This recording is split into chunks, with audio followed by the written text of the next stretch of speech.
dinosaur? Get a mentor.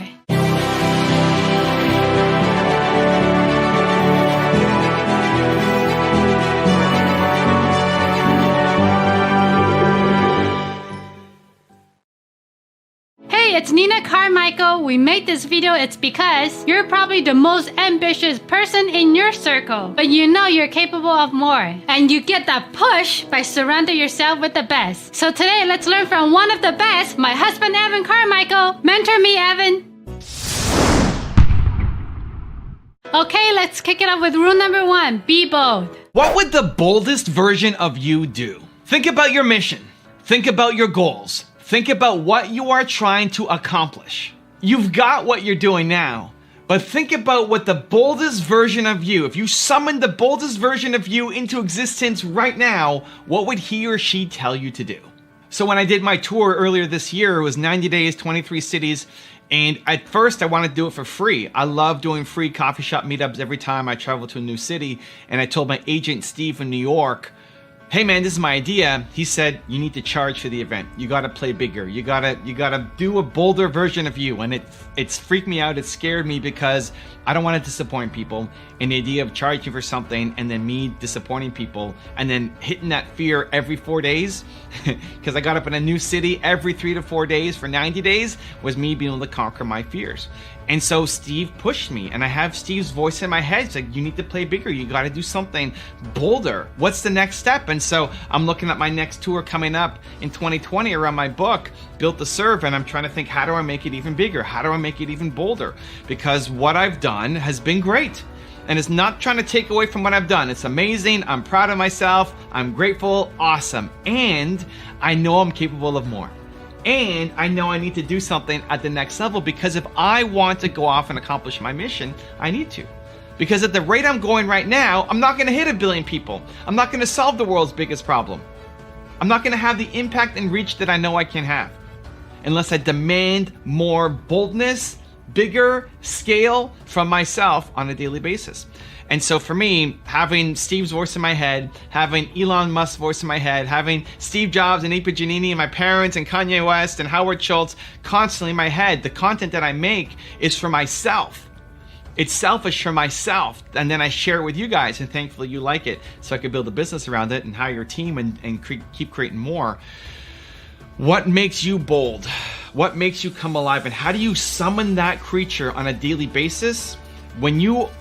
If you wake up and you daily, every day, consistently are bringing the boldest version of you, even for 1 year, if you woke up every day for 1 year and summoned the boldest version of you, your life is going to look dramatically different 1 year from today. So how do you start playing a bigger game and being more bold? I'm going to give you a 3-step process that I think is going to help.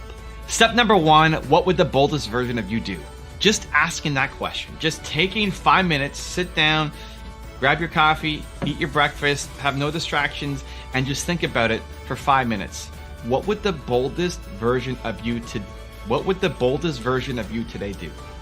What would you do? Look at your day ahead. Look at your plans. Look at what you've got up in your schedule today. If you were bold, if you summoned the boldest version of you today, what would you do differently? And then summon the strength and summon the courage and go do that thing. Step number 2 is think big and act small. Think big, act small. You have to think big because you're an entrepreneur. You've got big dreams, big ambitions. We want to change the world. You got an important mission, a vision that's driving you every day, right? I feel it. I'm connected to it too. I got a big vision that I never want to end. I want to chase it down for the rest of my life. But sometimes the big vision, yes, it is empowering and yes, it is inspiring, but sometimes it seems too big. Sometimes it seems impossible. Sometimes it seems like we're never going to do it without getting venture capital and partnerships and a huge team and all of these things. And then you stack it on top of each other and then you don't do anything because it's too big an idea that you can't do it alone. That's where you need to act small. Think big, big vision, but act small. Like, what's the smallest, simplest, easiest thing that you can just do right now?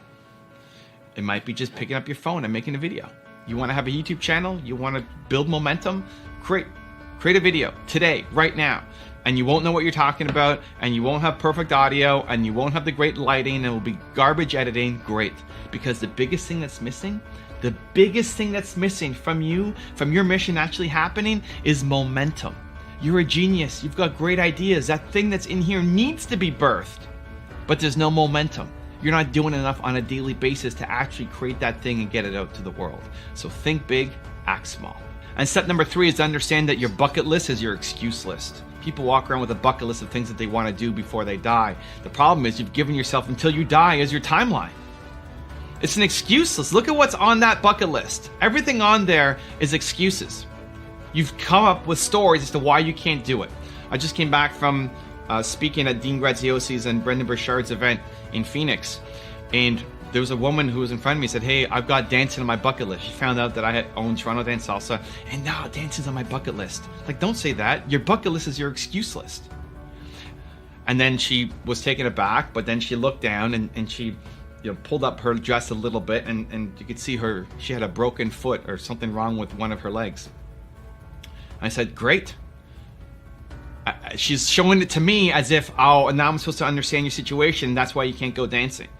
She showed it to me, and then I said, okay, can you march? Can you do this? Can you do this? Can you march? She says, yeah, I can march. I can walk. Great. Give me your hands. And I picked her up, and we started doing merengue. And I was doing all these turn patterns and making her move and turning around, and she had her first merengue dance. And then she realized, all I need is somebody to hold on to. I can dance. I just need somebody to hold on to. Don't wait until 5 years later, 10 years later, until you die for that bucket list to happen. Today, your bucket list is your excuse list. Stop telling yourself all the reasons why you can't do something, and if it was important enough to you, you'll chase it down.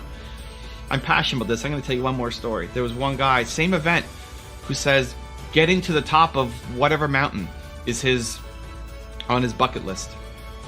But he doesn't have the money to do it, and he doesn't have the time to do it, and all this stuff. And he's doing all these little things instead of chasing down his one big goal.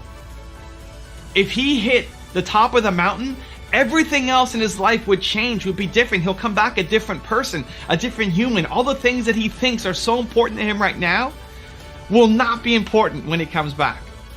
These little projects that are distracting him from doing the big thing that he wants to do will disappear. He'll come back a new human with a whole different path ahead of him. You have to figure out a way to get to the top of that mountain. You have to figure out, look at your bucket list and recognize that's just a list of excuses you've got there. Pick the thing that you actually care about and go chase it down immediately. Also, if you want to have more confidence and motivation, check out our 254 series. It's free. The link is in the description below. Find whatever the smallest first step is, and then the smallest next step is, and continue to build those steps. And when you look back, you'll have realized that you made some pretty significant progress. You can use rejection as fuel to help you go off and do something bigger, and motivation to, I'm going to prove them wrong. It's got to be your life's work. If you only had to write one book ever in your life, this is it, and it's got to be amazing. Rule number 2, do difficult things. Self-confidence comes from doing difficult things. From trying, failing, getting back up, and trying again a different way. Your goals don't count until they're hard. You won't make yourself proud unless it's hard. And it's time to start making yourself proud of your effort. So I'm in the process of writing a new book. And I sent the book out to 30 of my friends and friends of friends to get their feedback. And I'm on a crazy deadline with the publisher. I got it here. This is the copy. This is what I gave out to 30 different people. And they gave me all the books back on the same day. And then what I had to do was go through each copy and underline. I underlined, can you see? Kind of blurry. I underlined, anytime they underlined, I underlined. Because I wanted to see what they cared about, as well as catching typos and everything else. And I looked at that pile of books. I had 30 books I had to get through in one day. I had to basically read my own book 30 different times, make one master copy, underline it the whole day. And it stressed me out. I looked at that stack of books and said, how am I going to get through all this stuff? And then I just started taking action. I just started doing it. And here's the thing, halfway through, I started getting massive pain. My neck was really hurting me. My back was really hurting me. My neck mostly because I broke my neck in March and I'm still healing and recovering from it. And I had to spend the whole time like this, right? I got the books here on the table and I'm flipping through it and I'm doing this.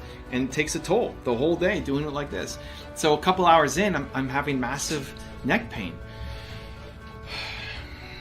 It's the best, right? Like, I got to get through it. This is the time. It doesn't count until it's hard.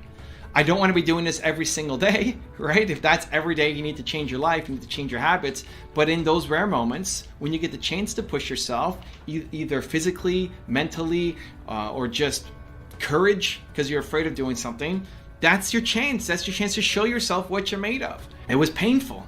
And at the end of the day, I got through it. I got all 30 done. I had to get a massage, and my wife stood on my back, and I did a Epsom salt bath and tried to relax it, and it hurt for the next couple of days more than usual. But the biggest thing was I felt great about myself because it was difficult. You want to build self-confidence? It comes from doing difficult things. If I backed down as soon as it got hard, right? 2 hours in, I did 5 books. And my neck is hurting, I can't do this. And I back down. That's the message that keeps getting repeated in my head. That's the record that plays over and over and over again. That when things get difficult, I back down. When things gets hard, I back down. As soon as it gets tough, I don't follow through. I don't want to play that record. That's not how I want to talk to myself. I want to be proud of my effort to push through. And yes, there may be some time when you hit a physical max. And yes, I'm not saying every day to put massive stress on your body so that you freak out and have to go to the hospital. I'm not saying that. But I want you to be proud of your effort. And it's in those moments where life sometimes punches you in the face that you have an opportunity to say, I'm going to prove to myself that I am strong, that I am capable, that I can handle this, and I'm going to be proud of my effort. So how can you build more confidence? I'm going to give you a 3-step process you can follow. Step number 1 is tie your self-worth to the effort. People tie their self-worth to winning and to the results. It's one of the biggest diseases in the world. I think it is. I think it's what's destroying everybody's self-confidence. You tie your self-worth to the results. You tie your self-worth to winning. You only feel good about yourself when you're winning. Why? What's wrong with winning? I love winning. Nothing wrong with winning. The problem, though, when you tie your self-worth to winning is that you only take on small things, because you're only going to take on things that you have a fairly high chance of winning at, because you don't want to hate yourself. So you're not going to take on the massive, impossible, crazy things because you have a very low chance of winning at that thing. And so you play small for life. That's most people. They stay inside their comfort zone. They play small for life because they tie their self-worth to winning. Because as long as you're doing something you know how to do, you're likely going to win. Great. Keep doing that. And then you actually hate your life because you're just photocopying the same day over and over and over again. The trick is to flip how you get your self-worth. You flip your self-worth so that you tie it to the effort that you're putting in. Are you proud of your effort, even if you don't get results? Are you proud of the effort that you put in? Even if I couldn't finish the book, right? Even if I couldn't go through all 30 copies, even if at some point my body just gave out on me and I couldn't go forward, like this is it. I got through 5 books and I'm done. Like it's my physical max. I'd be proud of my effort. You might look at the results and say, you suck, you only did 5 out of 30. I'm saying I'm amazing because I tried my hardest. My hardest, I'm at my limit. I physically can't keep going, I'm done. That's how you get your self-worth. And if you tie your self-worth to the effort, you'll actually fail a lot more than you'll win. You'll fail a lot more than you'll win. But net, you're gonna win more than most people. Because now you're failing at bigger things and then you start winning at much bigger things. You need to learn to tie your self-worth to the effort and praise yourself every time you are proud of it. Number 2 is expect to suck at the beginning. Here's another reason why people don't start. Because they expect to be great. You expect your first video to be great. You expect your first book to be great. You expect the first time